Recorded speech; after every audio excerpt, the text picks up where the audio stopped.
শুভ সন্ধ্যা।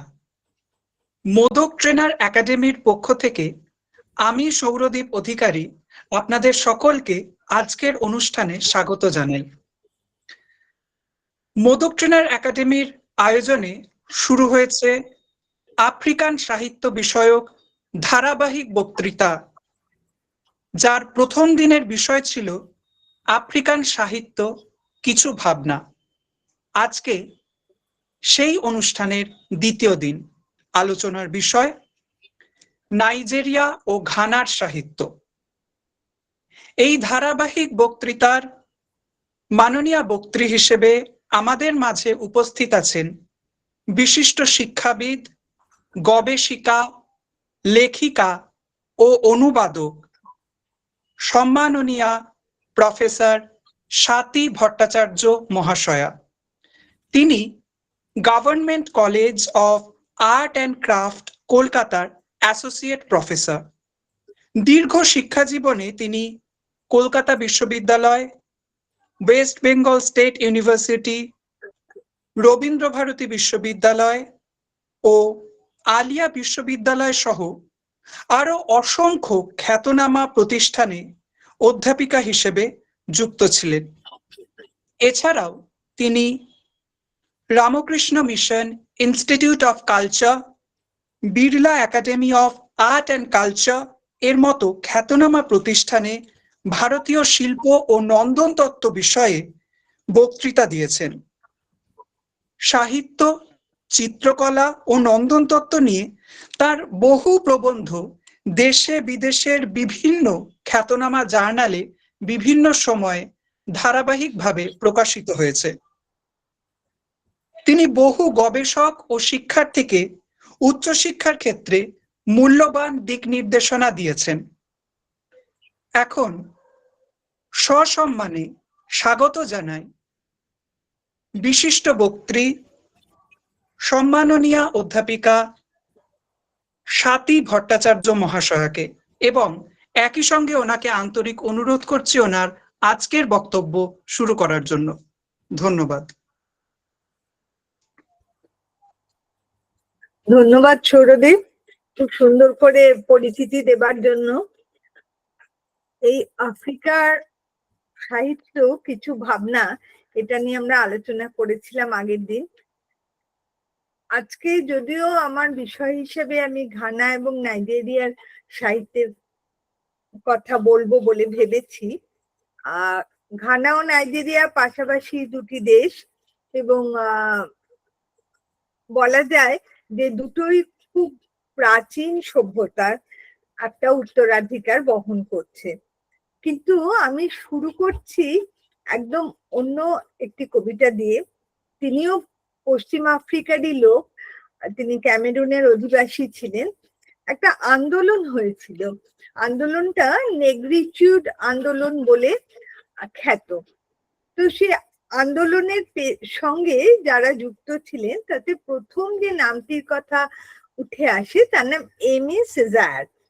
তার একটা বই আছে ফরাসিতে লেখা, কিন্তু সেটা বাংলাতেও অনুবাদ হয়েছে, ইংরেজিতে তো বটেই। সেই বইটা বাংলা অনুবাদের নাম দেশে ফেরার খাতা। তো কেন বলছি, এই সেজার এবং তার সহযোগী, তার মধ্যে লিওপোল্ড সেঙ্ঘর রয়েছেন, এরা, এবং এই যার কবিতাটা আমি পড়বো সেই ডেভিড ডিওক, এরা কিন্তু এই নেগ্রিটিউড আন্দোলনের সঙ্গে যুক্ত ছিলেন। নেগ্রিটিউড আন্দোলনটাকে একটু ছোট্ট করে বলি। এটা 1930-এর দশকে একটা আন্দোলনের ভূমিকা নিয়েছিল। এখানে আন্দোলন মানে হয়তো কেউ মিছিল বার করেনি, কিন্তু লেখার মধ্যে দিয়ে নানা ভাবধারা ছড়িয়ে দেওয়া হচ্ছিল, যেটা মূলত কালো মানুষদের একটা স্বাধিকার প্রতিষ্ঠার দাবি ছিল, যে তারাও যে মানুষ এবং অবমানুষ নয়। আর সেই যে তাদের যে চিত্রটা নানা লেখার মধ্যে দিয়ে ঔপনিবেশিকবাদীরা ছড়িয়ে দিচ্ছিলেন, সেইটার একটা বিরোধিতা করে এই ভাব আন্দোলনটা শুরু হয়েছিল। তো সেখানে একটা মজার কথা বলি, যে এই যে এম এস সেজার, ইনি ছিলেন মার্টিনিকের লোক। মার্টিনিক আপনারা জানেন ক্যারিবিয়ান দ্বীপপুঞ্জের একটা অংশ, একটা ছোট দ্বীপই বলা যায়। তো পূর্ব ক্যারিবিয়ান সাগরের একটা দ্বীপ। তো মার্টিনিকের বাসিন্দা এম.এ. সিজার যখন আফ্রিকানদের নিয়ে লিখতে লাগলেন, তখন সেখানকার লোকেরা, ক্যারিবিয়ান দ্বীপপুঞ্জের লোকেরা ভীষণ রেগে গেল। তারা বললো যে কি এই অসভ্য মানুষগুলোকে নিয়ে লেখা হচ্ছে, আমরা তো সভ্য এবং শিক্ষিত। আপনারা যারা ইতিহাস জানেন, আপনারা জানেন যে এই ক্যারিবিয়ান আইল্যান্ড, যাদের আমরা ওয়েস্ট ইন্ডিজ বলে যাদের চিনি, সেখানে কিন্তু ভারতীয় থেকে শুরু করে নানা দেশের লোককে নিয়ে যাওয়া হয়েছিল, নানা উপনিবেশ থেকে। এবং এইখানকার অধিকাংশ বাসিন্দাই কিন্তু এরকম একটা সংযুক্ত উত্তরাধিকারের, সংযুক্ত বংশ গরিমার উত্তরাধিকারী। হ্যাঁ, তো এই যে কিন্তু তাদের বুঝিয়ে দেওয়া হয়েছিল যে আফ্রিকানরা অসভ্য, স্যাভেজ। তারা রীতিমতো সেজারের বিরুদ্ধে চলে গেল এই জন্য যে তিনি ওই স্যাভেজদের নিয়ে লিখছেন যখন তিনি এত শিক্ষিত। হ্যাঁ, কিন্তু মার্টিনিক উপনিবেশটাও কিন্তু ফরাসি উপনিবেশ। হ্যাঁ, ওয়েস্ট ইন্ডিজ কিন্তু স্বাধীন সেভাবে ছিল না। পুরো ক্যারিবিয়ান আইল্যান্ডের লোকেরা, তারা যে, আমার এটা বলার কোনো দরকারই নেই, কারণ আপনারা সম্প্রতি ওয়েস্ট ইন্ডিজের খেলা দেখেছেন টি-20-তে, এবং সেখানে যদি খেলোয়াড়দের নামগুলো আপনারা দেখেন তাহলেই আপনারা বুঝবেন যে তারা কোন উৎস থেকে এসছে। কিন্তু এই ঔপনিবেশিক শাসকেরা এতই, আমি শব্দটা বলবো ধুরন্ধর ছিল যে তারা না এই হীনমন্যতাটা শুধু একটা দেশের লোকের মধ্যে ঢোকায়নি, অন্য দেশের সঙ্গে যে তারা কখনো সাযুজ্য বা সহমর্মিতা যাতে অনুভব না করতে পারে, সেজন্য ভিন্ন ভিন্ন দেশের উপনিবেশে তারা এগুলো ছড়িয়ে দিয়েছিল। যেরকম আমাদের দেশে বলা হলো আফ্রিকানরা বুনো, তারা নানা রকম গাছপালা পাথর এগুলো পুজো করে। আবার আমাদের দেশের দেবদেবীকে দেখে তারা কিন্তু মনস্টার বলতে দ্বিধা করলো না। তো এই একই ডিভাইড অ্যান্ড রুল, এই পদ্ধতিতে শুধু যে তারা বিভিন্ন উপনিবেশের মধ্যে চালালো তা নয়, তারা বিভিন্ন উপনিবেশের মধ্যেও যাতে সহমর্মিতা গড়ে না ওঠে সেজন্য তারা খুব সচেষ্ট ছিল, এবং বলতে দ্বিধা নেই যে তারা সফল হয়েছিল, কিন্তু সে কথা আমি পরে আসছি। তো এই যে ডেভিড ডিয়প, যার কথা আমি বলছি, ইনি ওই নেগ্রিটিউড আন্দোলনের ভাবাদর্শে খুব উদ্বোধিত ছিলেন, কিন্তু উনি মাত্রই 33 বছর বয়সে,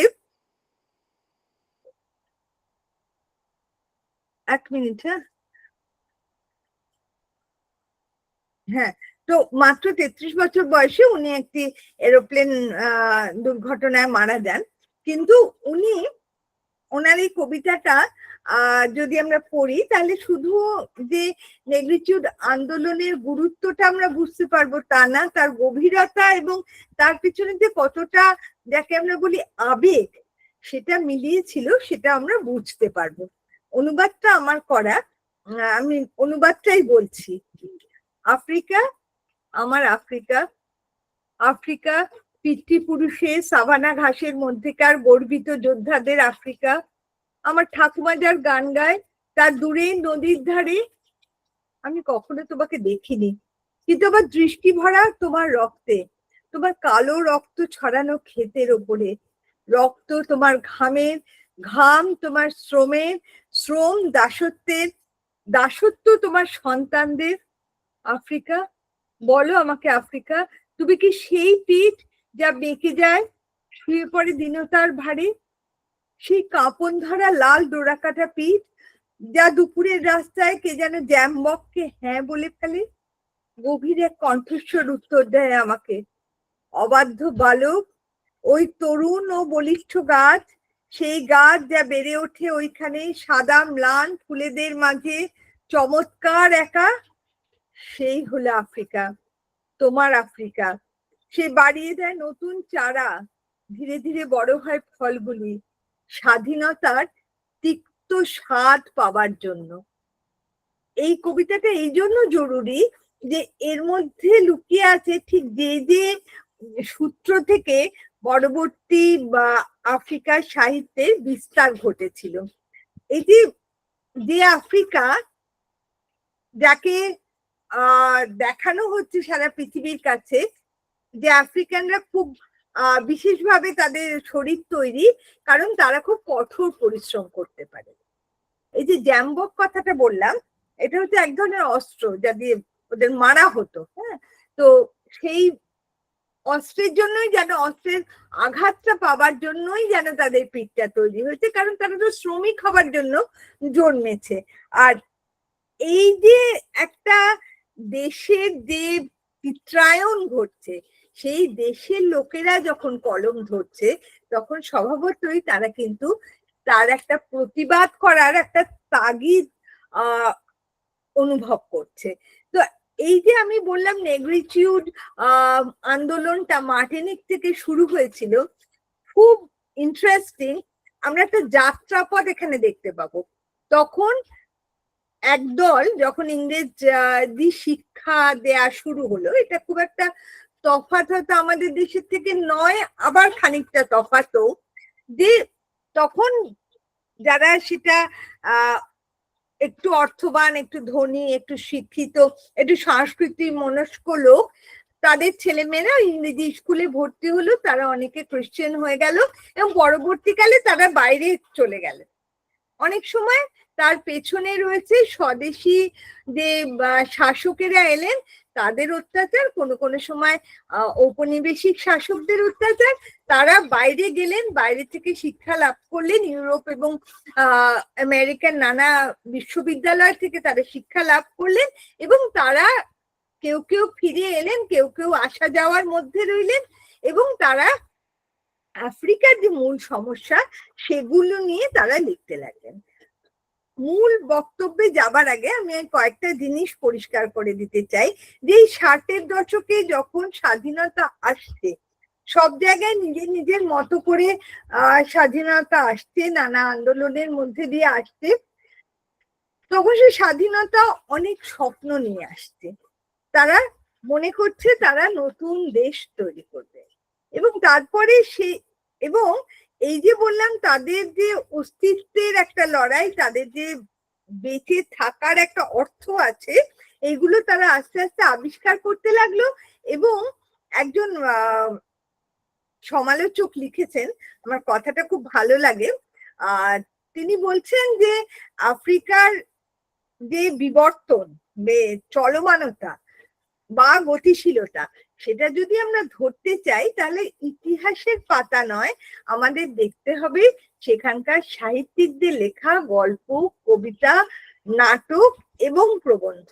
কারণ এই যে যারা শিক্ষিত, যাদের কথা আমি বললাম, যারা ইংরেজি শিক্ষায় শিক্ষিত হবার সুযোগ পেয়েছিলেন, বা ফরাসি শিখতে পেরেছিলেন, বা পর্তুগিজ শিখতে পেরেছিলেন, তারা যখন কলম ধরলেন, এই কথাটা আমি আগের দিনও বলেছিলাম, যে তারা সেই ভাষাতে কিন্তু তাদের যারা আগ্রাসন করেছে, তাদের জীবনে যারা আগ্রাসন করেছে, তাদের বিরুদ্ধে কিন্তু তারা খুব সচেতন ভাবে নিজেদের বক্তব্যটা লিখতে লাগলেন।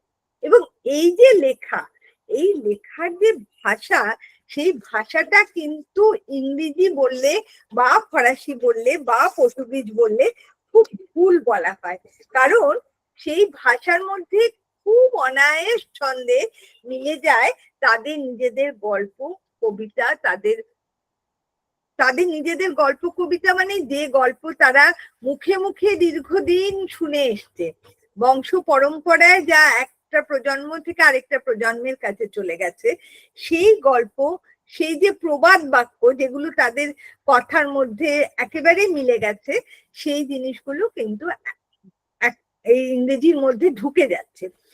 আমি চিনুয়া আচিভির কথা আপনাদের বলেছিলাম, তিনি তো প্রায় আফ্রিকান সাহিত্যের পিতৃপুরুষ। তো তার থিংস ফল অ্যাপার্ট বইটা, সেটাও প্রায় এখন থিংস ফল অ্যাপার্ট এর নাম জানে না এরকম লোক কিন্তু কমই আছে।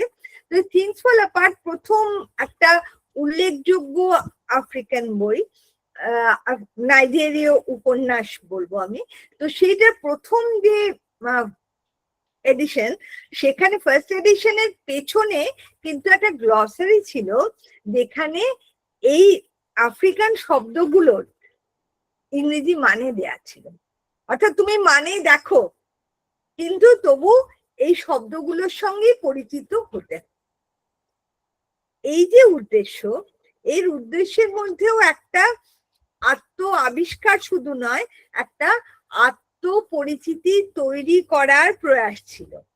যে আমার ভাষা কেড়ে নেওয়া হয়েছে, কিন্তু হয়তো যে ভাষায় কথা বলা যায় সেই ভাষার কোনো স্ক্রিপ্ট তখন অব্দি তৈরি হয়নি, কিন্তু আমি তোমার ভাষায় লিখবো, কিন্তু তোমাকেও আমার কথা শুনতে হবে, কারণ ভাষা আমার পরিচিতি।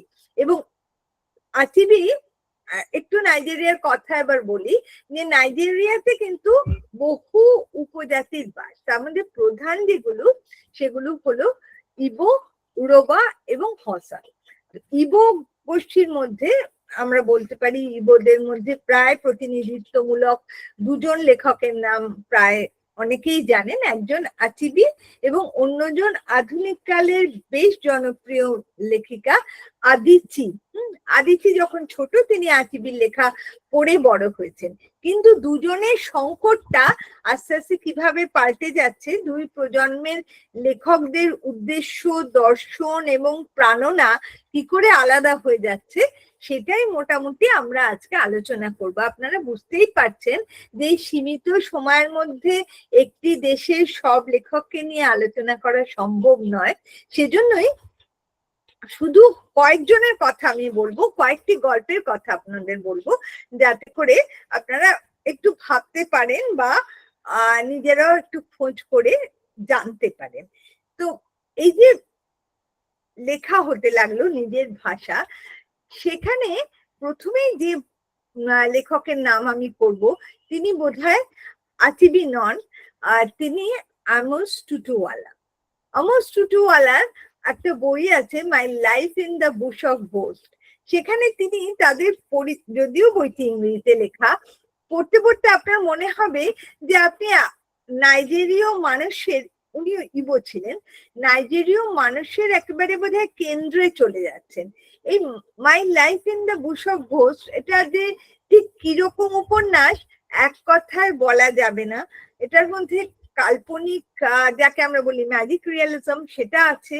এটা ওখানকার লোককথার যে মাধুর্য, লোককথার যে মাটির সঙ্গে শেকড়ের সঙ্গে যোগ, একটা লোককথার মধ্যে যে ধরনের কল্প কাহিনী থাকে, এটা যেন অনেকটা সেই রকম।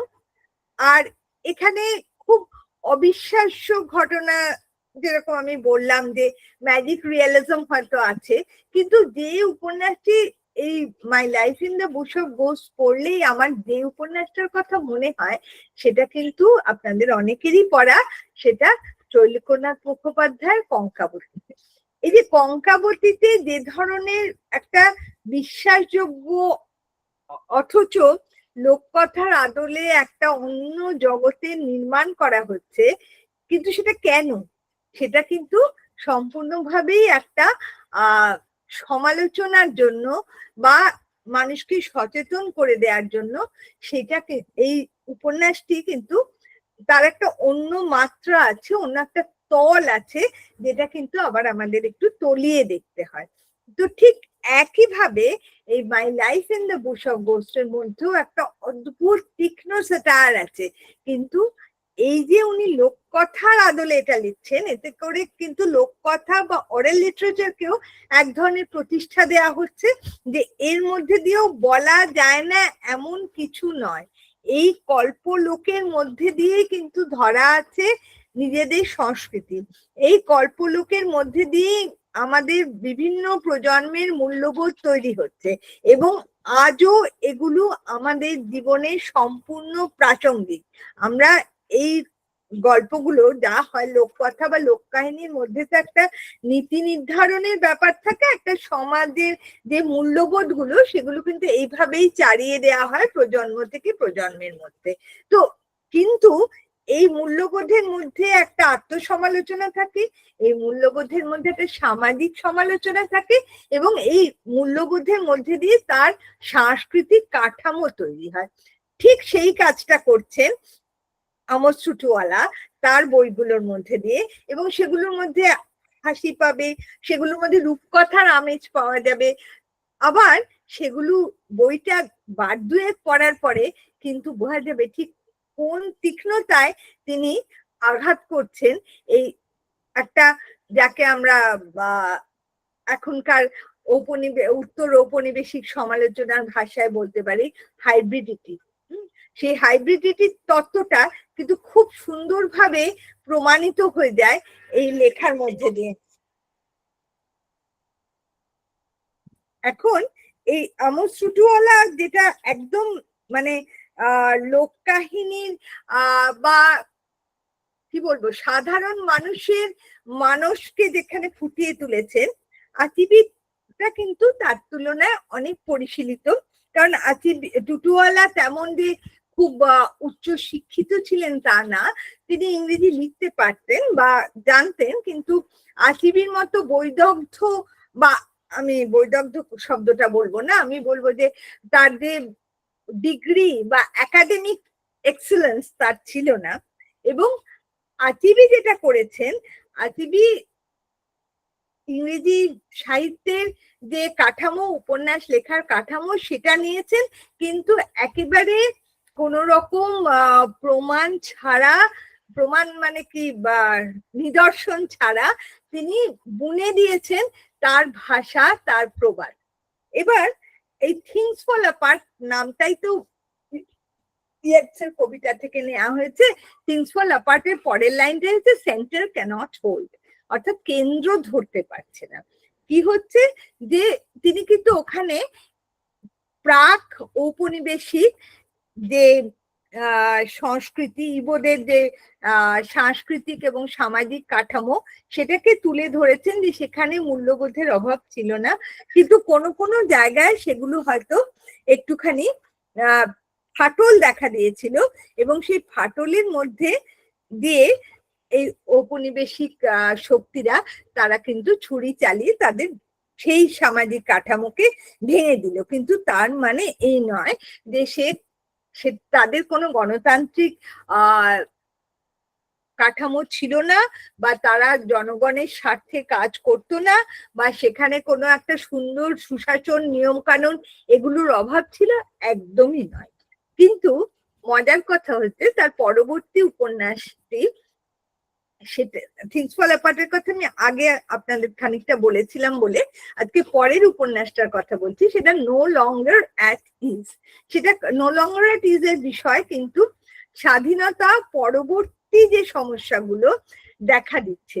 এবার স্বাধীনতা পরবর্তী সমস্যা দেখা যাচ্ছে কি, যেটা ফ্রান্স ফানন, এই ঔপনিবেশিক অবস্থার অন্যতম প্রধান তাত্ত্বিক, তিনিও ফরাসি ছিলেন। তো ফ্রান্স ফাননের একটা বিখ্যাত বই আছে, ব্ল্যাক স্কিন হোয়াইট মাস্ক। অর্থাৎ যখন এই সাদা চামড়া লোকেরা চলে গেলেন, তারা কিন্তু সমস্ত উপনিবেশের লোকেদের মুখে যেটা পরিয়ে দিয়ে গেলেন সেটা একটা হোয়াইট মাস্ক। ফলে ব্ল্যাক স্কিন শুধু নয়, ব্রাউন স্কিন, ইয়েলো স্কিন, সবাইকার মুখে কিন্তু সেই হোয়াইট মাস্কটা এমন ভাবে সেটে গেল যে কিছুদিন পরে ভুলেই যাওয়া হলো যে এই চামড়ার রংটা আসলে কি ছিল। অর্থাৎ কি, যে শাসকেরা ছেড়ে গেল উপনিবেশগুলো, উপনিবেশের লোকেরা কিন্তু প্রায় অন্ধ আনুগত্যে সেই তাদেরই অনুসরণ করতে লাগলো। এটাই হচ্ছে সবচাইতে একটা হয়তো দুঃখের কথা। হ্যাঁ, তো এর ফলে কি হলো, যে আনন্দে স্বাধীনতা এসেছিল, যে আশ্বাসে স্বাধীনতা এসেছিল, সেই আশ্বাস, সেই সহজ যাপন কিন্তু তারা পেলেন না। হ্যাঁ, আমি ঘানার যে প্রথম যিনি প্রেসিডেন্ট, কোয়ামে এনক্রুমা, তিনি কিন্তু প্রথম নির্বাচিত রাষ্ট্রপতি। তো স্বাধীনতার পরে তিনি একটা জনগণের উদ্দেশ্যে যে কথাগুলো বলেছিলেন, আমি সেটা অনুবাদ করে আমার অনুবাদেই বলছি। অবশেষে লড়াই শেষ হলো এবং এইভাবে ঘানা, আপনাদের প্রিয় দেশ, চিরকালের জন্য মুক্ত হয়ে গেল। আমাদের আর অপেক্ষা করতে হবে না, আমরা আর ঘুমিয়ে পড়বো না। আজকে এবং এখন থেকে একটা নতুন আফ্রিকান বিশ্ব আমরা তৈরি করব, আমরা সবাইকে বোঝাবো যে এই নতুন আফ্রিকানরা তাদের নিজেদের লড়াই নিজেরা লড়তে প্রস্তুত, এবং তারা নিজেদের এবং এই কালো মানুষেরা তাদের নিজেদের সমস্যা নিজেরাই মেটাতে পারে। আমরা দেখাবো পৃথিবীকে, সমস্ত অন্য দেশগুলোকে, যে যদিও আমরা তরুণ তবুও আমরা আমাদের নিজেদের হাত শক্ত করার ভিত্তি স্থাপন করতে পারি। এক কথায় বলতে গেলে আফ্রিকার সমস্ত দেশের মানুষেরাই প্রায় এইরকম স্বপ্ন নিয়েই শুরু করেছিল, কিন্তু গল্পটা ওখানেও মুখগুলো, সাদা মুখোশ পরা মুখগুলো পাল্টে যাচ্ছে, হয়তো তাদের নামগুলো আলাদা, কিন্তু অনেকগুলো আফ্রিকার দেশেই কিন্তু আমরা দেখছি এরপরে যা হলো যে তারাও কিন্তু নিজের দেশের মানুষদের প্রতি তাদের দায়বদ্ধতা ভুলে গেলেন, এবং এই কোয়ামে এনক্রুমার মতোই তারাও কিন্তু স্বৈরাচারী এক নায়ক হয়ে উঠলেন, যার ফলে কি হলো, একবার সৈন্যদল বিদ্রোহ করছে, একটা করে কু হচ্ছে, সেই শাসকরা পড়ে যাচ্ছেন, তারা কিছুদিন শাসন করছেন, আবার একটা কু আসছে, এবং এর ফলে কি হচ্ছে, যারা শিক্ষিত মানুষ তারা সেখানে অর্থনৈতিক এবং সামাজিক কোনো স্থিরতা পাচ্ছেন না বলে তারা বিদেশ অভিমুখী হয়ে যাচ্ছেন। এবং আমরা এখানে যেরকম পরিযায়ী শ্রমিকদের গল্প শুনি, যেরকম ঘানা এবং নাইজেরিয়া পাশাপাশি হওয়ায় যারা সাধারণ লোক, বেশি শিক্ষিত নয়, তারা মাইগ্রেট করে যাচ্ছে, এবং যারা শিক্ষিত তারা বিদেশে যাওয়ার চেষ্টা করছে, বিদেশে চলে যাচ্ছে। ফলে সাধারণ মানুষ, একেবারে যারা সাধারণ মানুষ, একটা এই 21 শতাব্দীর গোড়ার দিকেই একটা সেন্সাসে বলা হচ্ছে যে এরকম মানে বেশিরভাগ লোক যারা ঘানায় আছে, তাদের উপায় নেই বলে তারা আছে, তাদের অনেকেরই কিন্তু দৈনিক $1 আয় নয়। হ্যাঁ, তার মানে তারা দারিদ্র্য সীমার নিচে, দেশে বেকারত্ব বাড়ছে, এবং এই মানুষগুলো যে স্বাধীনতার স্বপ্ন দেখেছিল সেই স্বপ্নটা ক্রমশ মিথ্যে প্রমাণিত হচ্ছে। এবার এই যে সমস্যাগুলো, এই যে ফলে কি হচ্ছে, যদিও আচিবি নাইজেরিয়ান এবং তিনি তার উপন্যাসের নাম দিচ্ছেন নো লঙ্গার এট ইজ, এবং সেখানে একটা মোক্ষম লাইন আমরা পাচ্ছি যে it doesn't matter what you know but whom you know. চাকরি পেতে গেলে বা চাকরিতে উন্নতি করতে গেলে কি জানো সেটা জরুরি নয়, কাকে জানো সেটা জরুরি। এবং খুব মানে অদ্ভুত লাগে যে এর পরে একজন ঘানাইয়ান লেখক মোহাম্মদ আলী, তিনি তার গল্পে লিখছেন একটা হসপিটালের গল্প। তিনি কিন্তু এই যে বইটা থেকে গল্পটা বলছি সেটা 2005 সালে প্রথম বেরিয়েছিল। তো সেই গল্পের মধ্যে তিনি বলছেন যে নার্স একটা হসপিটালে বসে আছেন, সাধারণ লোকেরাও বসে আছেন, এবং একজন ক্ষমতাশালী ব্যক্তি তিনি গেছেন, তিনি একজন নার্সকে ধরছেন, ধরে তাকে কিছু টাকা পয়সা দিয়ে তিনি তার নামটা আগে করিয়ে দিচ্ছেন, অর্থাৎ তার হয়তো 10 নম্বরে নাম ছিল, তিনি 2 নম্বরে চলে যাচ্ছেন, যেহেতু তিনি টাকা দিচ্ছেন। সাধারণ লোকেরা তখন চেঁচামেচি করছে, তারা বলছে, কিন্তু তাদের কথা শুনবার কেউ। এই যে একটা করাপশন, হ্যাঁ, এটা কিসের থেকে আসছে? ক্ষমতার অপব্যবহার থেকে আসছে যেরকম একদিকে, অন্যদিকে গণতন্ত্রের প্রতি কোনো বিশ্বাস নেই, অর্থাৎ সাধারণ মানুষের প্রতি কিন্তু তারা ঔপনিবেশিক শাসকদের মতোই অনীহ, তাদের ভালো মন্দ নিয়ে কোনো ভাবনা চিন্তা তাদের নেই।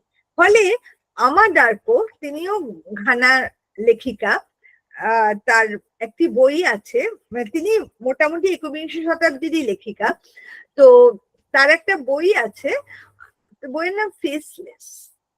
কারা ফেসলেস? এই সাধারণ মানুষেরা। বেন ওক্রি, তার নাম আপনারা অনেকেই জানেন, তিনি নাইজেরিয়ার লেখক। বেন ওক্রির একটা গল্প আছে, সে গল্পটা আমাকে খুব নাড়া দিয়েছিল, তার কারণ গল্পটা পড়তে পড়তে না সমস্যাগুলোর সঙ্গে তো আমরা পরিচিতই, কিন্তু যেটা আমাকে নাড়া দিয়েছিল যে দৃশ্যটাও ভীষণ চেনা।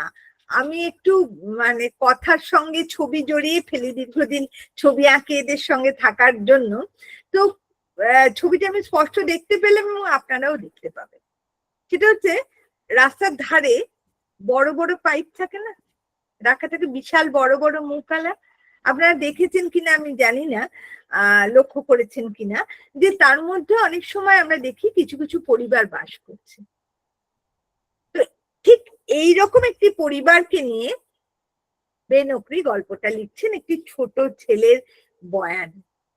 হ্যাঁ, সে কিভাবে দেখছে যে তার দিদিরা, হ্যাঁ, দাদা কিভাবে বাধ্য হচ্ছে কোট আনকোট বিপথে যেতে, হ্যাঁ, কিভাবে খাবার জন্য তাদের লড়াই করতে হচ্ছে, কিভাবে ওই পাইপের মধ্যে বাস করাটাও তাদের কাছে খুব একটা শক্ত ব্যাপার হয়ে উঠছে। পুলিশ এসে পয়সা চাইছে, নানা লোক এসে তাড়া দিচ্ছে। হ্যাঁ, আমরা তো এই গল্পগুলো এত অনুপুঙ্খ সহ জানি না, কিন্তু এরকম পরিবার আমাদের কি চোখে পড়েনি? আমার মনে হয় পড়েছে। এই যে অস্তিত্বের সংকট, অর্থাৎ বড় লোকেরা যেখানে আরো বড় লোক হচ্ছে এবং গরিবরা যেখানে একেবারেই তারা যে আছে সেটাও আবার কিন্তু তাদের এই স্বাধীন দেশেও প্রমাণ করতে হচ্ছে। এইগুলো নিয়ে না গল্প গড়ে উঠছে, উপন্যাস গড়ে উঠছে, প্রবন্ধ লেখা হচ্ছে এদের, এবং যেটা তৈরি হচ্ছে সেটা সারা পৃথিবীতে অনেক তত্ত্ব তৈরি হচ্ছে। তো এখানে আমি শুরু করেছিলাম না কিছু লোক কথার কথা বলে, হ্যাঁ, কিছু প্রবাদের ব্যবহারের কথা বলে। এই ব্যবহারটা কিন্তু এখনো অব্দি চলে আসছে। যে আলীর কথা বললাম, ওনার বইটার মধ্যে আরেকটা গল্প আছে, যে গল্পের তিনিও ঘানার লেখক বলেছি আমি আপনাদের। তো সেখানে একটা গল্প আছে। আচ্ছা, ঘানা এই কথাটা একটু বলে নি, যে ঘানার সভ্যতাটা যদিও ইউরোপীয়রা বলছে যে তারা অসভ্য, কিন্তু প্রকৃতপক্ষে 3rd সেঞ্চুরি থেকে আমরা কিন্তু ঘানার একটা সুন্দর ইতিহাস পাই, যেটা 11th সেঞ্চুরি অব্দি চলেছে। 11th সেঞ্চুরির পর তারা মুসলিম ইনভেশন হয় তাদের পার্শ্ববর্তী অঞ্চল থেকে, এবং তারা দখল করে নেয়, এবং প্রাক ব্রিটিশ যুগ পর্যন্ত, এবং ওই যে সভ্যতাটা তখন গড়ে ওঠে সেটা কিন্তু অশান্তি বলা হয়। আমাদের বানানটা করলে অশান্তি আমরা বলতে পারি, কিন্তু সত্যিকারের অশান্তি ছিল না। সেটা খুবই ডেমোক্রেটিক একটা গণতান্ত্রিক একটা সমাজ ছিল। সে শাসন ব্যবস্থা এবং নিয়ম কানুন খুব পরিষ্কার ছিল। এবার এরপরে যখন ব্রিটিশ যুগ এলো, বলাই বাহুল্য অনেকেই খ্রিস্টান হয়ে গেল। কিন্তু এই আলীর নামটা থেকে আপনারা বুঝতে পারছেন যে তিনি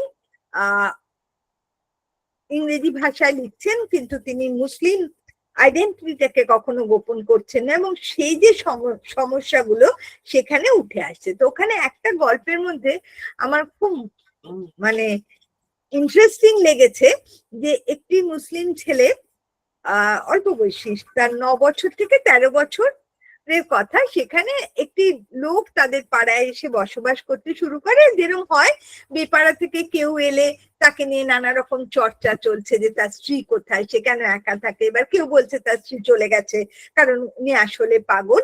তো এই ছেলেটি তার বাড়িতে গিয়ে দেখছে যে নানা রকম বই রয়েছে, এবং তিনি ছোট ছোট ছেলেদের খুব ভালোবাসতেন, এবং তিনি তাদের সমানেই বলছেন যে পড়াশোনার কোনো বিকল্প হয় না, তোমরা মন দিয়ে পড়াশোনা করো, কারণ একমাত্র তাহলেই কিন্তু তোমরা মুক্ত হতে পারবে। তো লোকটি অবশ্য পরিশেষে পাগল হয়ে যায়, কিন্তু এই লোকটি যে কথাটা বলার জন্য আমি গল্পটির অবতারণা করলাম, যে সে বলছে, ওকে একটি বই দিচ্ছে এবং সেই বইটি দিয়ে তাকে বলছে যে তুমি পড়ে দেখো, হ্যাঁ, এটা কিন্তু মুসলিমরাও কিন্তু ইনভেডার, শুধু ব্রিটিশরা নয়। তখন সে বলছে যে আমি তো আজন্ম মুসলিম, আমার বাবা ইসলাম ধর্মে বিশ্বাসী, আমার পুরোপুরি ঠাকুরদা ঠাকুমা তারা ইসলাম ধর্মে বিশ্বাসী, তাদের কি করে ব্রিটিশদের সঙ্গে একাত্ম করা হচ্ছে। অর্থাৎ একটা ধর্মাবলম্বী লোকেরা তারা এসে মিলে গেছিল অনেকটা, হ্যাঁ, কাজেই সেখানে আর তাদের আলাদা বলে, বহিরাগত বলে চিহ্নিত করার হয়তো তাদের সুযোগ হয়নি। কিন্তু এখন যারা এসছে তারা প্রতি মুহূর্তে এদের অস্তিত্বটাকে অস্বীকার করছে এবং এদের ছোট করে দেখাচ্ছে। কাজেই ওই ছোট ছেলেটি বুঝতে পারছে না যে এই দুটো মধ্যে তফাৎটা কোথায়। এবার ওই যে হাইব্রিডিটির তত্ত্ব বলছিলাম, সেখানে কিন্তু একদল লোক বলছেন যে সমস্ত যাবতীয় সভ্যতাই হাইব্রিড, কারণ অথেন্টিক একদম এরকম কোনো সভ্যতা নেই যেখানে আদান প্রদান হয়নি, যেখানে বাইরে থেকে কোনো কিছু মিলে যায়নি। আর একদল বলছেন যে না, হাইব্রিড তত্ত্বটা একমাত্র ঔপনিবেশিক যুগেই সম্ভব, তার আগে অথেন্টিক বা পিওর সোসাইটি ছিল। অবশ্যই আমরা প্রথম মতটাই মানবো, যে কারণ মিলতে মিলতেই বিবর্তিত হতে হতেই একটা সংস্কৃতি বা সভ্যতা চলে যায়। তো এই জায়গাটা আফ্রিকার যে দুটি দেশের সাহিত্যের কথা আমরা বলছি, আমি সম্ভবত আপনাদের এটা বোঝাতে পারলাম যে ট্র্যাডিশন এবং আধুনিকতা, যে আধুনিকতা ইউরোপ বা আমেরিকা থেকে এলো, তার মধ্যে কিন্তু একটা মিলন ঘটানোর চেষ্টা এরা করছেন। এবং এই নয় যে এই লেখকেরা কেবলমাত্র এদের মানে এদের যে চলমান যে সংস্কৃতি তার ভালো দিকটাই দেখছেন তা নয়, তারা ভালো খারাপ দুই দিকই দেখছেন। এবং তারপরে তারা এই আধুনিকতাকে একটা পরিপ্রেক্ষিতে ফেলে, যাকে ওই কোট আনকোট আধুনিক, যেটা ইউরোপ থেকে যে ধার করা সভ্যতাটা চাপিয়ে দেয়া হচ্ছে, যে মূল্যবোধ গুলো পুরনো মূল্যবোধকে উৎপাটিত করে চাপিয়ে দেয়া হচ্ছে, যে আদর্শটা ভালো মন্দ না বিচার করে নির্বিচারে মানুষ গ্রহণ করছে, সেটাকে তারা একটা পরিপ্রেক্ষিতে ফেলে, একটা পার্সপেক্টিভে ফেলে দেখাতে লাগলেন। ফলে একটা খুব মজার, আমাতা আইডুর কথা আমি আগে আপনাদের বলেছি, তিনিও ঘানার লেখিকা, কিন্তু প্রথম দলের। তো তার একটা অসাধারণ গল্প আছে, যে একটি স্বাধীনতার পর একটি মেয়ে, সে আমেরিকায় পিএইচডি করতে গেছিল, সে ফিরে এসছে দেশের টানে, দেশে সে পড়াবে। এসে সে দেখতে, যদিও সে 2 বছর আগে মাত্র গেছে, কিন্তু এখন আর সে মেয়ে তার ছাত্রীদের চিনতে পারছে না। হ্যাঁ, ছাত্রীরা কেউ হয়তো ফার্স্ট ইয়ারে ছিল যখন সে গেছে, এখন হয়তো তারা মাস্টার ডিগ্রি করছে, আমি এটা উদাহরণস্বরূপ বলছি। কিন্তু তাদের ভাবভঙ্গি, আচার আচরণের সঙ্গে সে কিছুতেই মেলাতে পারছে না। তো এবং সে দেখছে যে এখন যে জিনিসগুলো খুব বাজারে চলছে, যেরকম ফেয়ারনেস ক্রিম, এবং আফ্রিকানরা এখন লজ্জিত তাদের কুচকোনো চুলের জন্য, তারা প্রত্যেকে মাথায় উইগ করছে, হ্যাঁ, তারা চুল সোজা করছে। অর্থাৎ ফ্যাশনের বোধটা কতটা পাল্টে গেছে, তাই তো? এবার আপনারা যদি এর সঙ্গে কোনো মিল কোথাও পান সেটা আলাদা, কিন্তু আমি গল্পটাই বলছি। তারপরে সে মেয়েটি যখন বাড়িতে যাচ্ছে, হ্যাঁ, এটা ওদের আরেকটা বিষয় যেটা বারে বারে উঠে আসছে, সে যখন তার বাড়িতে যাচ্ছে তখন তার বাড়ির লোকেরা বলছে, তুমি কি এনেছো আমাদের জন্য বিদেশ থেকে? সে ছাত্রী, তার তো টাকা পয়সা ছিল না, কাজে সে তো বিরাট কিছু আনতে পারেনি। তখন বলছে অমুকের ছেলে সে ফ্রিজ এনেছে, অমুকের ছেলে সে আরো দামি গাড়ি এনেছে, তুমি কি আনবে? হ্যাঁ, এইটাকে তাত্ত্বিকরা বলছেন কার্গো মেন্টালিটি, অর্থাৎ এরা যেন সেই জাহাজ হয়ে যাচ্ছে যে কার্গো বহন করে।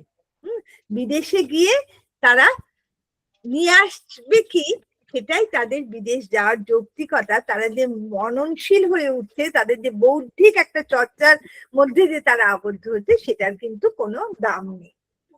আরেকটি প্রায় এরকম গল্প, সেই গল্পটার নাম হচ্ছে ফর হুম নাথিং চেঞ্জেস। তো সেখানে ভীষণ সুন্দর একটা তাৎপর্যময় কথা। একটা ডাক বাংলোয় স্বাধীনতার পর একটি কালো ছেলে, সে অফিসার হয়ে গেছে, তরুণ ছেলে, সে ডেমোক্রেসিতে বিশ্বাস করে। সে গিয়ে বলছে, আমি তোমাদের রান্না খাবো। এই ডাক বাংলোর যে চৌকিদার, সে তো এর আগে ইংরেজদের সার্ভ করেছে, কাজে সে সেই সব খাবার রাঁধতে জানে। তো ও বলছে, না আমি ওসব খাবার খাবো না, আমি দেশীয় খাবার খাবো। তখন বলছে যে স্যার, দেশীয় খাবার যদি খেতে হয় তাহলে তো আমি রাঁধতে পারবো না, তাহলে তো আপনার আমার স্ত্রীর রান্না খেতে হবে। তখন বলছে কেন? তখন বলছে, না না, দেশীয় রান্না মেয়েরা করে, আমরা পুরুষেরা আমরা কন্টিনেন্টাল রান্না করি। কেউ যদি শোনে যে আমি ওই দেশীয় রান্না করেছি, তাহলে আমি আর সমাজে মুখ দেখাতে পারবো না। ঠাট্টাটা বুঝতে পারলেন? সে সাহেবদের জন্য বিদেশি রান্না করে জাতে উঠেছে, কিন্তু দেশি রান্না সে তো মেয়েরা করবে। হ্যাঁ, এটা প্রায় হোটেল শেফ আর রান্নাঘরের দাসীর মধ্যে তফাতের জায়গাটা বোধহয় একটু বড় করে দিচ্ছে। এবং গল্পটার ঠাট্টাটা শুধু এখানে শেষ হচ্ছে না, তারা বলছে যে আমরা স্বাধীনতা আগের থেকে আমাদের একটাই জিনিসের চাহিদা ছিল, সেটা কি? একটা বাথরুম।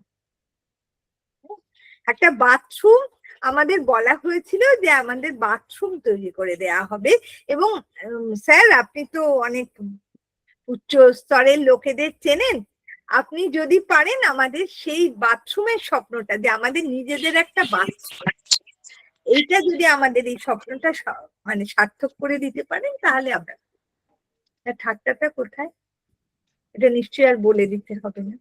এরকম অসংখ্য সমালোচনা তারা কিন্তু খুব সুন্দরভাবে বুনে দিচ্ছেন, এবং পরবর্তী প্রজন্মের মধ্যে কিন্তু আরো অনেকগুলো, এগুলো হচ্ছে আগের দিকের লোকের কথা। আচ্ছা, আরেকটা কথা তো বলতেই হবে, আমাদের নোবেল প্রাইজ পাওয়া নাইজেরীয় লেখক ওল সোয়িঙ্কা।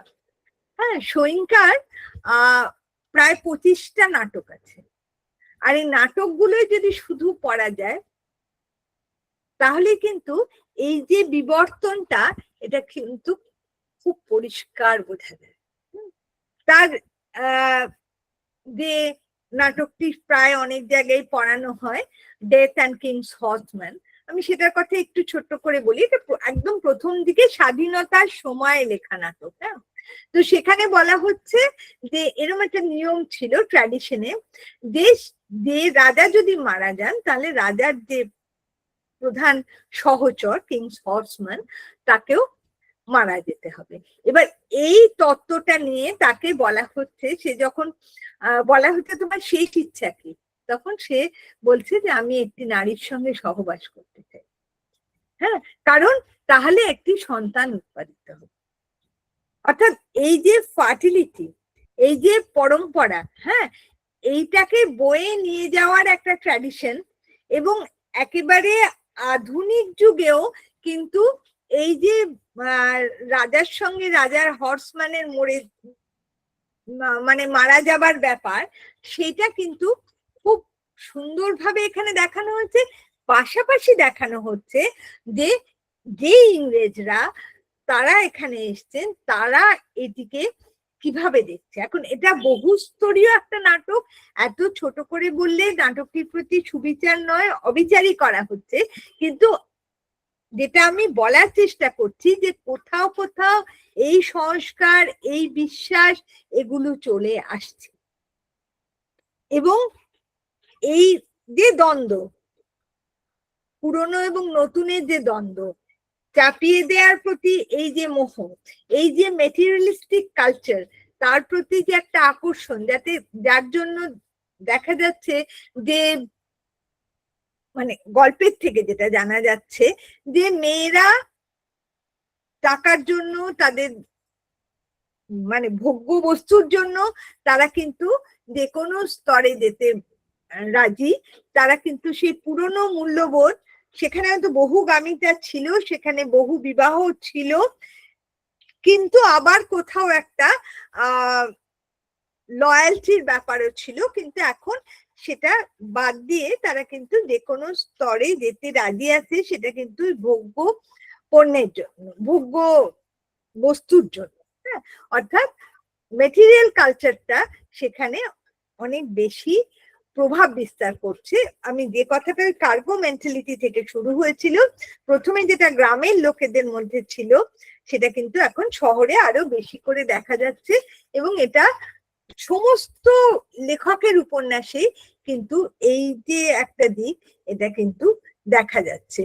যেরকম ওই ডার্কোর কথা বলছিলাম, ডার্কোর একটা বই আছে হাউসমেড বলে। হ্যাঁ, সে হাউসমেডদের মধ্যে কিন্তু দেখানো হচ্ছে, খুব ছোট্ট একটা উপন্যাস, কিন্তু তার মধ্যেও দেখানো হচ্ছে যে এই গ্রাম এবং শহরের জীবনটা কত আলাদা। এখানে কিন্তু মাইগ্রেশনের একটা অন্য চিত্র পাওয়া যাচ্ছে, যেখানে এই একটু ভালো থাকার জন্য তারা গ্রাম থেকে শহরে আসছে, এবং শহরে এসে তাদের যে চোখে ধাঁধা লাগছে, হ্যাঁ, এবং সেই জীবনযাপনের যেরকম, আবার আলীরও একটা গল্প এখানে মনে পড়ে গেল, যে তিনি একটি মেয়ে ওরকম গ্রাম থেকে এসছে, যেরকম হয় বৃদ্ধা মহিলা তা একা থাকে, তাকে দেখবার জন্য। তো সে ওখানে এসছে, এসে তো ভদ্রমহিলা নানা রকম মানে তার সঙ্গে দুর্ব্যবহার করছে, এবং ভদ্র মহিলার এক আত্মীয় যে তাকে কাজে বহাল করেছে, সে নানা রকম কুপ্রস্তাব একটু ঢাকাঢাকি করে দিচ্ছে, কিন্তু ও সমস্ত সহ্য করছে, কারণ ও ভাবছে যে এই লোকটি খুব দুঃখী। ওই মহিলা এই মেয়েটিকে দুঃখী ভাবছে, কিন্তু মেয়েটি ভাবছে যে গ্রামে যে আমার দিদিমা, তিনি তো অনেক ভালো আছেন, কারণ তাকে এখনো সমাজে তিনি গল্প করতে পারেন বিকেল হলে, তার কাছে নানা লোক পুরোনো দিনের কথা শুনতে আসতে পারে, তিনি তার বন্ধুদের সঙ্গে কথা বলেন। হ্যাঁ, যদিও দিদিমার কয়েকটি ছেলে মেয়ে মারা গেছে, কিন্তু দিদিমা একা নন, এনার ছেলে মেয়ে ছিল না, কিন্তু ইনি একেবারেই সমাজ পরিত্যক্ত। ইনি এটুকুও বুঝতে পারছেন না যে ইনি কতটা একা এবং কতটা অসহায়। ইনি এর ওপর নানা রকম মানসিক অত্যাচার করছেন, শারীরিক অত্যাচার করার তার ক্ষমতা নেই। তো শেষ লাইনটা হচ্ছে আমার মনে হয় খুব মারাত্মক। সেই শেষ লাইনটা বলছে যে সে রাত্রিবেলা খুব আশঙ্কিত, কারণ তার চাকরিটা যেতে যেতে গেল না ওই আত্মীয়ের জন্য যে তাকে বহাল করেছে, এবং সে এসিউরিটি দিচ্ছে যে তার চাকরি যাবে না, কিন্তু সেই সঙ্গে সে কুপ্রস্তাবটিও দিচ্ছে। এবার সে অত্যন্ত অশান্ত মন নিয়ে শুতে যাচ্ছে, কিন্তু তার সেখানে শেষ লাইনটা হচ্ছে সে বলছে, আমি কখনো এই শহরে মরবো না, কারণ এই একাকী বিচ্ছিন্ন জীবন এটা আমার জন্য নয়। যে এত অর্থ থাকা সত্ত্বেও, কাজে এই যে থিম গুলো আমরা এখন সমস্ত জায়গাতেই প্রায় এটা প্রধান, প্রায় সব দেশের সাহিত্য বা নানা রকম আলোচনার মধ্যে একাকিত্বের কথাটা উঠে আসছে, বার্ধক্যের নিঃসঙ্গতা বা বিচ্ছিন্নতা এর কথা উঠে আসছে, ঠিক সেগুলো এইগুলোর মধ্যে উঠে আসছে। কিন্তু এবারে দ্বিতীয় পর্যায়ের যে লেখকেরা, তাদের আরেকটা দিক দেখা যাচ্ছে, যে আমি বললাম না যে অনেকেই আমেরিকায় চলে যাচ্ছে, অনেকে হয়তো যাতায়াতের মধ্যে রয়েছে, এবং তখন আমরা দেখতে পাচ্ছি যে এই যে বিদেশে গিয়ে তাদের থাকা, এই থাকার যে অসুবিধাগুলো, সেগুলো কিন্তু আমরা দেখতে পাচ্ছি। এবং হয়তো খানিকটা আমরা এটা আমার নিজেরও হতে পারে দোষ, যে আমি একটু মেয়েদের লেখা বেশি পড়ি, আর সেজন্য তাদের লেখাটা তো ভীষণভাবেই উঠে আসছে। আদিতির কথা আমি আপনাদের বলছিলাম, আদিতির একটা অসাধারণ উপন্যাস আছে আমেরিকানা, হ্যাঁ, এবং সেখানে ঠিক কালো মানুষেরা কিভাবে থাকে, হ্যাঁ, তাদের যে অসুবিধাগুলো, এবং তারপরে তারা যখন দেশে আসছে, সেখানেও কিন্তু তারা ঠিক মতো ঠাঁই পাচ্ছে না, একটা যে অদ্ভুত একটা মাঝখানে থাকা তাদের অবস্থা, মানে সেই ঘরেও নহে পারেও নহে, কোথাও কিন্তু তাদের শিকড়টা ঠিক মতো ঘুরছে না, সেটা কিন্তু খুব স্পষ্ট হয়ে উঠছে। এবার আমি দুজন পুরোনো দিনের লেখকের কথা বলবো, আবার একজন নতুন লেখিকার কথা বলবো। পুরোনো দিনের যে দুজনের কথা বলবো, তার মধ্যে অবশ্যই সৈঙ্কার একটা বিখ্যাত কবিতা রয়েছে, টেলিফোন কনভারসেশন। সেখানে একজন ছাত্র, সে ইংল্যান্ডে বাড়ি ভাড়া চাইছে, তো টেলিফোনে তখন তো ওই লাল যেরকম বুথ ছিল না, টেলিফোন বুথ, সেখান থেকে সে বাড়িওয়ালিকে ফোন করেছে। তো সে বাড়িওয়ালি জিজ্ঞেস করছে, তুমি কালো? কতটা কালো? চকলেটের মতো? দুধের মধ্যে চকলেট দিলে যেরকম লাগে সেরকম কালো, না তুমি আরো কালো? তখন একটা অদ্ভুত লাইন আছে সেখানে, বলছে আমার পাসপোর্টে লেখা আছে আমি আফ্রিকান সিপিয়া, আমার গায়ের রং আফ্রিকান সিপিয়া। হ্যাঁ, আপনারা জানেন যে পাসপোর্টে কিছু চিহ্ন দিতে হয়, তো সেখানে লেখা আফ্রিকান সিপিয়া। হ্যাঁ, অর্থাৎ বাড়ি ভাড়ার জন্য প্রয়োজন জানা যে সে কতটা কালো। এটা কিন্তু মানে একেবারে বাস্তব অভিজ্ঞতা। তো ঠিক সেই রকমই আরেকটা গল্প, যার আরো যে গল্পটা বিদেশে যাওয়ার যে গল্প, সেটার জন্য আমি ওই নাইজেরিয়ারই প্রথম যুগের আরেক লেখিকা বুচি এমচেটা। বুচি এমচেটার উপন্যাসগুলো অসম্ভব বাস্তব। আর কেন জানি না বুচি এমচেটার সঙ্গে আমার কোথায় যেন আশাপূর্ণা দেবীর চরিত্রগুলোর একটা মিল পাই। তো বুচি এমচেটার বেশিরভাগ লেখাই তার জীবন ভিত্তিক। তবে তার আগে একটা বইয়ের কথা বলি যেটা সবচেয়ে বিখ্যাত, সেটা হচ্ছে জয়স অফ মাদারহুড।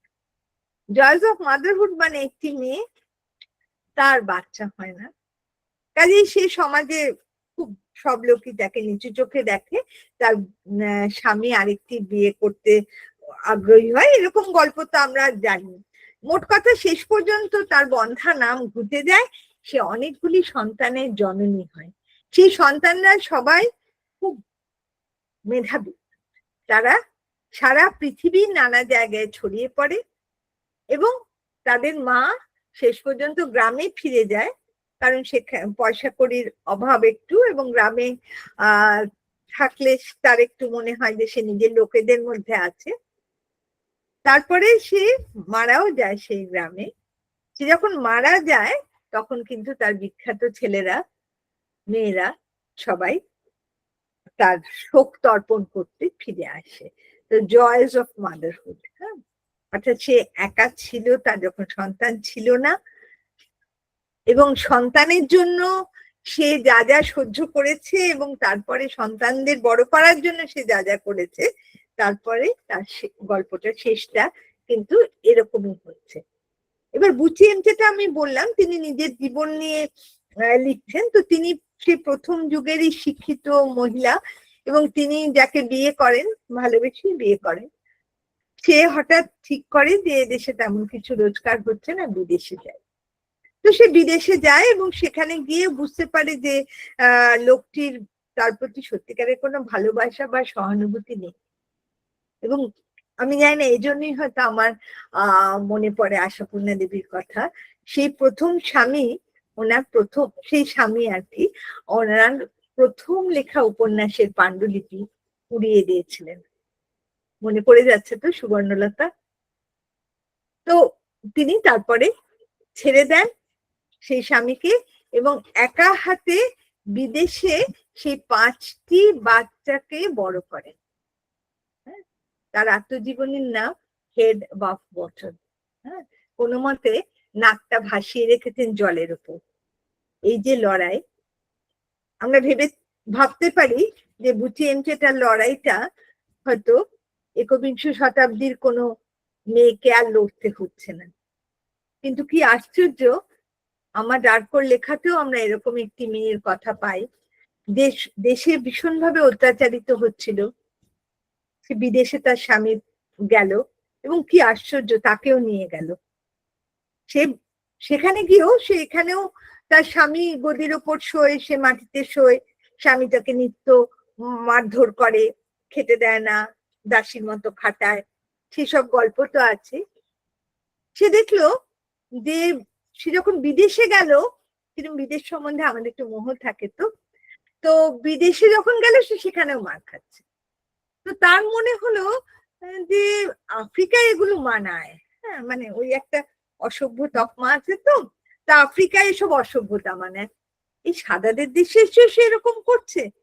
তো সে এক জার্মান মহিলাকে সঙ্গে তার আলাপ হলো, বা আমার ঠিক এই জায়গাটা মনে নেই, জার্মান মহিলার একটা কথোপকথন সম্ভবত সে শুনলো, যেখানে সে জার্মান মহিলা বলছে সত্যি এটা তো হতেই পারে, ওদের তো শরীরই এরকম, খাটবার জন্য তৈরি, ওদের এসবে কিছু হয় না। প্রথম কবিতাটার সঙ্গে আপনারা মিল পাচ্ছেন। হ্যাঁ, তাহলে 1930 থেকে আজকে আমরা যখন 2030-এর গোড়ায় আসছি, তখনও কিন্তু এই অত্যাচারগুলো একইভাবে সত্যি হয়ে যাচ্ছে। এবং এখন স্বভাবতই যেগুলো যেসব শব্দগুলো আমরা যখন তত্ত্ব আলোচনা করি যে শব্দগুলো উঠে আসে, মাইগ্রেশন, ডিসপ্লেসমেন্ট, হাইব্রিডিটি, এগুলো নিশ্চয়ই মানে তাত্ত্বিক তকমা জন্য খুবই সত্যি কথা। কিন্তু যেটা আমাদের ভাবায় যে এই যে আমরা যেটাকে কলোনিয়াল হ্যাংওভার বলি, সেই হ্যাংওভার থেকে আজও যদি মানুষ না বেরোতে পারে, তাহলে মানুষ ঠিক কোথায় দাঁড়িয়ে আছে? কারণ এটা মানসিক ঔপনিবেশিকতা, তো এর থেকে বেরোনো খুব শক্ত।